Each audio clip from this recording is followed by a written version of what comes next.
la nueva constitución que el imbécil de Saldívar está redactando es totalmente socialista. Está limitando la democracia. Hay unos artículos que, lo vi contigo cuando inicié el programa, que te espantan.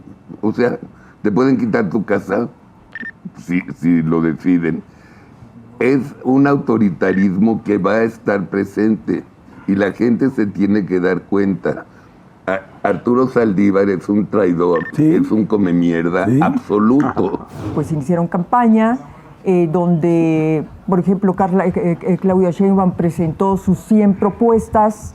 100 propuestas. Y a mí me llamó la atención algo que yo sobre eso quisiera arrancar con Luis Carlos, porque de esas 100 propuestas que por supuesto se trató de repartir dádivas por todos lados, es decir, de repartir dinero por todos lados, mujeres, adultos mayores, etcétera, etcétera.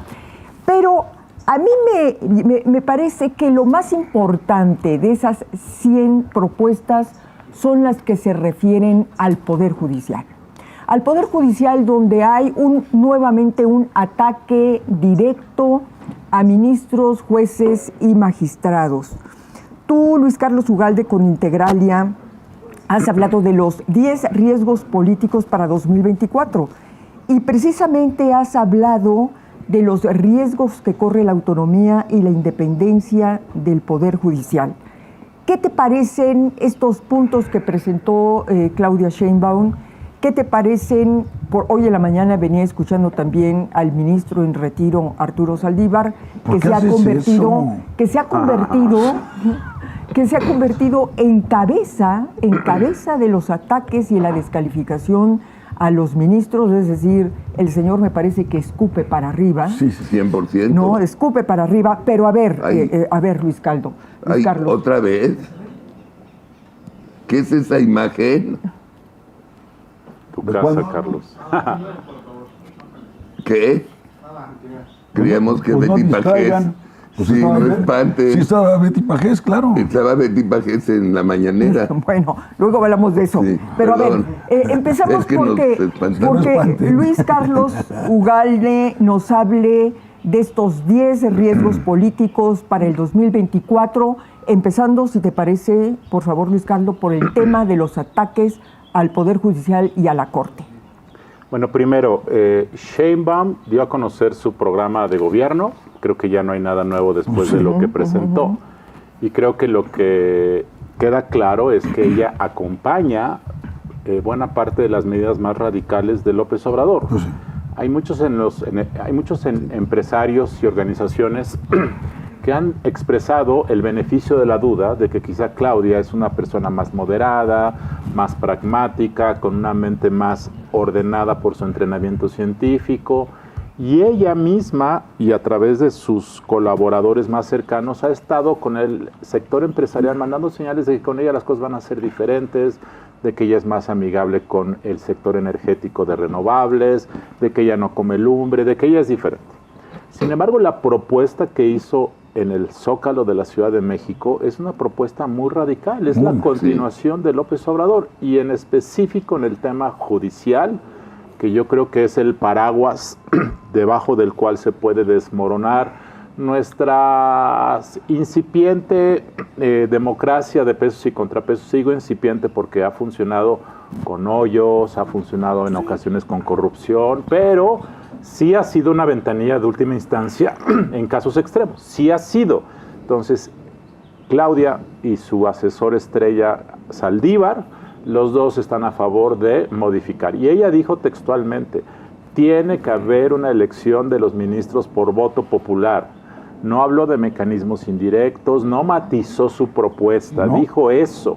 Entonces, y también no habló del caso del Instituto Nacional Electoral, que es el mismo caso. Si tú sometes al voto popular, o sea, si politizas a los consejeros del INE, vas a politizar aún más el INE. No quiero defender una supuesta virginidad de los consejeros del INE porque nunca ha existido tal, pero sí ha habido un perfil que más o menos favorece un cierto tipo de independencia. Entonces, ese es el tema nodal de la elección Y yo creo que en ese sentido Claudia pues es un gobierno de continuidad.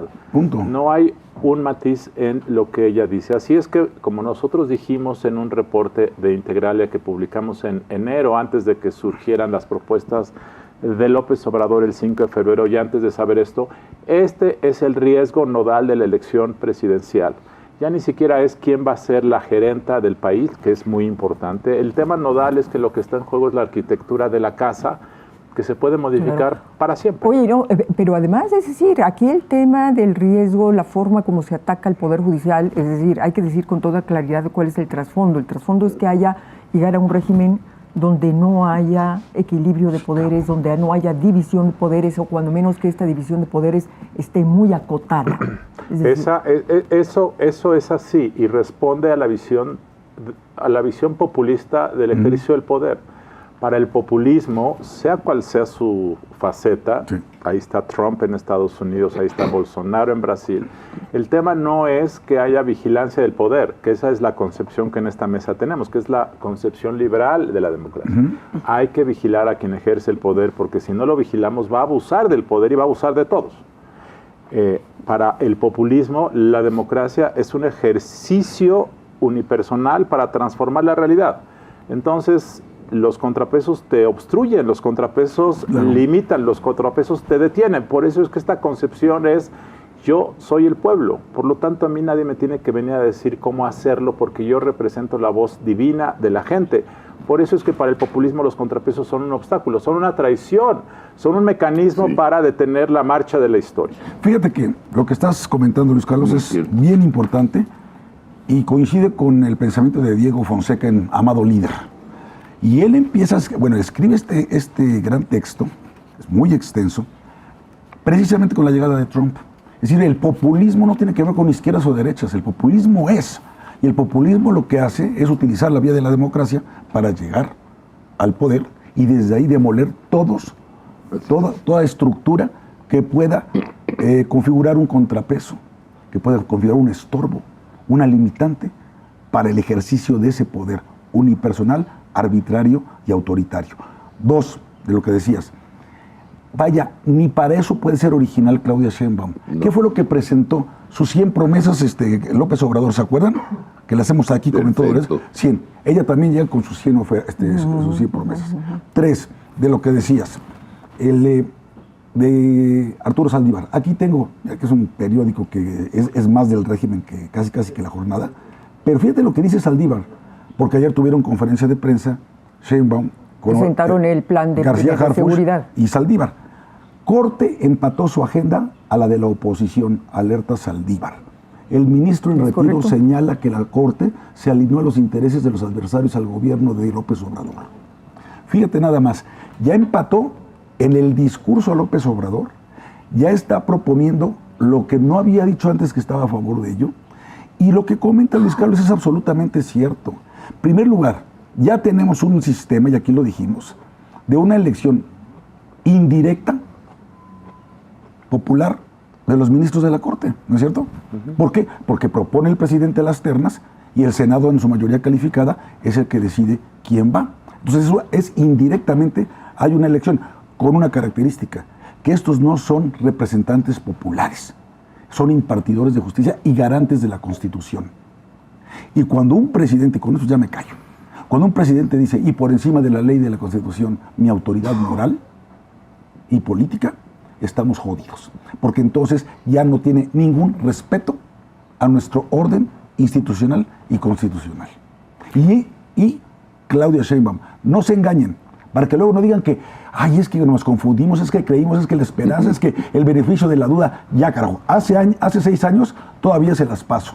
Pero que a estas alturas, cuando ella misma está hablando del segundo piso de la cuarta transformación, que a ver si no se le cae igual que la línea 12 del metro, ya no se engañen. Ella es la continuidad y la obediencia a López Obrador.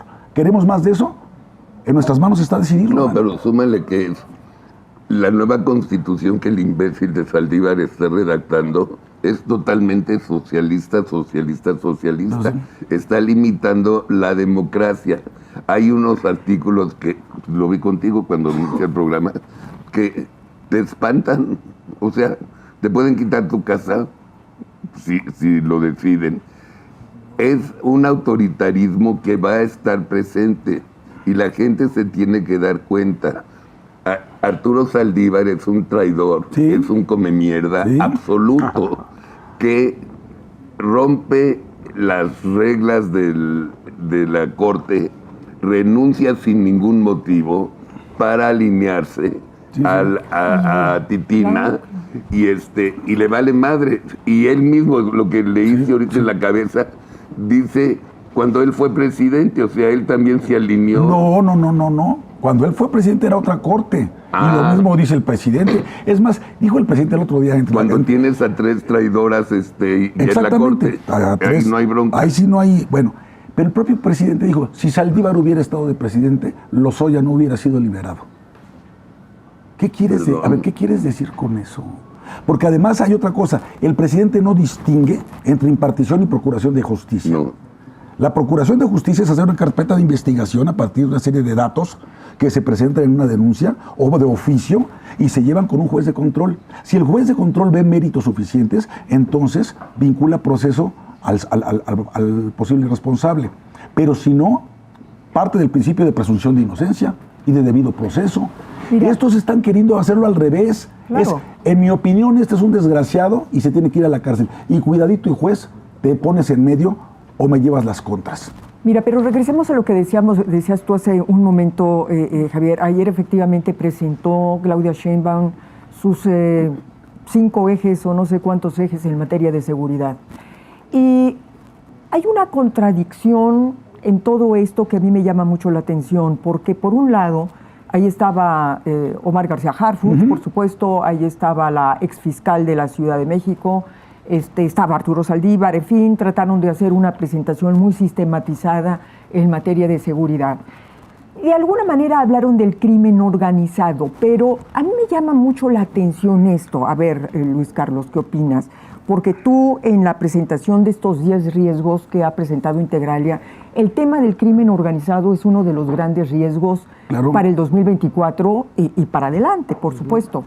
Pero, por un lado, Sheinbaum critica la propuesta de Xóchitl de desmilitarizar al país. Xóchitl ha dicho, quiero que los militares regresen, quiero que los militares regresen a sus facultades constitucionales y se dediquen a tapar baches. ¿Y qué es lo que dice Sheinbaum? No, el ejército se debe de quedar en las calles hasta cuando sea necesario, pero nosotros no vamos a reeditar la guerra calderonista. Entonces, a ver, explícame. Qué pendeja. ¿Ejército no en la calle o no en la calle? Porque entonces esto simple y sencillamente significa que tú vas a mantener al ejército en la calle únicamente como mera imagen y como mera apariencia de que estás combatiendo, pero al final del día seguirás diciéndole que no combata y que no actúe. Pero a ver, Luis Carlos, platícanos, de acuerdo a tu óptica, cuáles son los riesgos de la participación del crimen organizado en estas elecciones, donde hay hasta este momento, entiendo que 27 peticiones por parte de distintos candidatos al INE para protección. Esta es una elección que se va a llevar a cabo con chaleco antibalas. El riesgo, más que la elección, el riesgo que México ya está viviendo, bueno, no es riesgo, ya está materializado.